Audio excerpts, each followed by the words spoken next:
Sir అంటున్నారు అధ్యక్ష. నేను అంటే మాది ఆఫ్ ది రికార్డ్ అధ్యక్ష, అది రికార్డ్ ఉండదు కానీ నా చెవికి వినిపిస్తాను అధ్యక్ష వారు చెప్తున్న మాటలు. మీరు పెంచిందే కదా అంటున్నారు అధ్యక్ష. గత ప్రభుత్వంలో ఏదైతే 19 రాష్ట్ర విభజన జరిగిన నేపథ్యంలో 14వ సంవత్సరంలో ఈ రాష్ట్రంలో మన ఆంధ్ర రాష్ట్రం మళ్ళీ కొత్తగా విభజించిన తర్వాత తెలంగాణ ఆంధ్ర విభజించిన తర్వాత ఆ రోజు రాష్ట్రం తాలూకా విద్యుత్ తాలూకా బకాయిలు కానీ అప్పులు కానీ చూసుకుంటే సుమారు 6,000 కోట్ల నుంచి 7,000 కోట్ల మధ్య సబ్జెక్టు కరెక్షన్ నేను కాగితం చేతులు లేదు కాబట్టి నేను చెప్తాను అధ్యక్ష. దాన్ని 5 సంవత్సరాల 14 నుంచి 19 మధ్య ఉన్న తెలుగుదేశం పార్టీ ప్రభుత్వం దాన్ని 6,000 కోట్లు 29,000 కోట్ల వరకు తీసుకెళ్ళింది అధ్యక్ష బకాయిని. ఆ తర్వాత వచ్చిన మా ప్రభుత్వం, ఆ తర్వాత వైఎస్ఆర్ ప్రభుత్వం వచ్చింది అధ్యక్ష. 19 నుంచి 24 మధ్య అంకెలు కావస్తే చూసుకోమని అధ్యక్ష. బడ్జెట్లో వాళ్ళు ఇచ్చిన లెక్కల ప్రకారం చెప్తున్నాను అధ్యక్ష. దాంట్లో 28,000 కోట్లు వచ్చి పైసలకు వచ్చిన దాన్ని 29,000 కోట్లు వరకు తీసుకుంది. అంటే 395 కోట్లు మాత్రమే గత 5 సంవత్సరాల్లో విద్యుత్ ఛార్జీల్ని అదనంగా వచ్చింది అధ్యక్ష.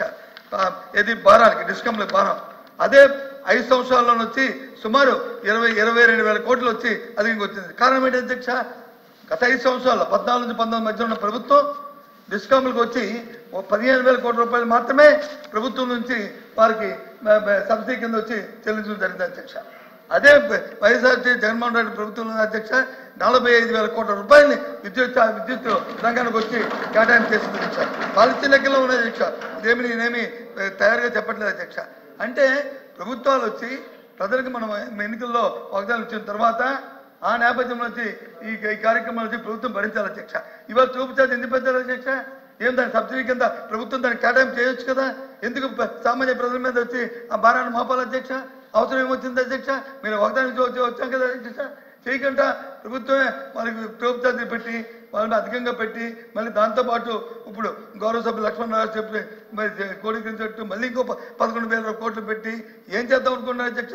కాబట్టి దీన్ని మేము వ్యతిరేకిస్తున్నాం అధ్యక్ష. కాబట్టి దీన్ని నిరసనగా మేము అందరం వాకౌట్ చేస్తున్నాం అధ్యక్ష. ఇది సవరణ మాత్రమే. గత ప్రభుత్వం ₹6 నుంచి రూపాయి ప్రజల మీద భారం వేసింది. మళ్ళీ రూపాయి భారం వేయడమే కాకుండా మళ్ళీ ₹1.5 పెంచాలని చెప్పి మళ్ళీ ప్రతిపాదన పంపితే దాన్ని మొన్న ఈ మధ్య కేబినెట్లో తిరస్కరించి చట్టంలో ఉన్న లోపాలని సరిదిద్దడం కోసమే ఈ బిల్లు మేము ముందు ప్రవేశపెడుతున్నాము. ఇది కాకుండా ఇందాక గత ప్రభుత్వం వైఎస్ఆర్ ప్రభుత్వంలో ఎంతో మేలు చేశాం, ఎంతో కరెంటుని చాలా బాగా తీసుకొచ్చామని చెప్తున్నారు. ఇది సభకి తప్పుదో పట్టించడం మాత్రమే చెప్తున్న మాటలు.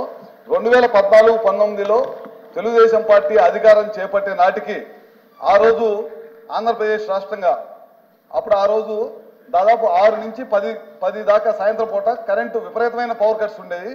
పవర్ వాడితే ఫైన్లు వేసే పరిస్థితి నుంచి 2014-19లో చంద్రబాబు నాయుడు గారు అధికారం చేపట్టిన తర్వాత మళ్ళీ దిగిపోయే నాటికి ₹1 కూడా కరెంటు బిల్లు పెంచకుండా ఈ ప్రభుత్వాన్ని నడిపిన ఘనత చంద్రబాబు నాయుడు గారు దాన్ని చెప్పడంలో ఏమాత్రం కూడా సందేహం లేదు. ఇందాక అంటున్నారు దాదాపు 29,000 కోట్లు అప్పు చేసిందని. ఈఆర్సీకి మేము దిగిపోయేటప్పటికి 3,000 కోట్లు మాత్రమే అప్పుతోటి మేము దిగిపోయాం. వాళ్ళు మొన్న మళ్ళీ ఈ ప్రభుత్వం మా చేతికి వచ్చే లోపల తెలుగుదేశం ప్రభుత్వం మళ్ళీ అధికారంలోకి వచ్చే లోపల ఈఆర్సీకి వాళ్ళు 2022-23 కింద 6,000 కోట్లు అప్పు పంపించారు.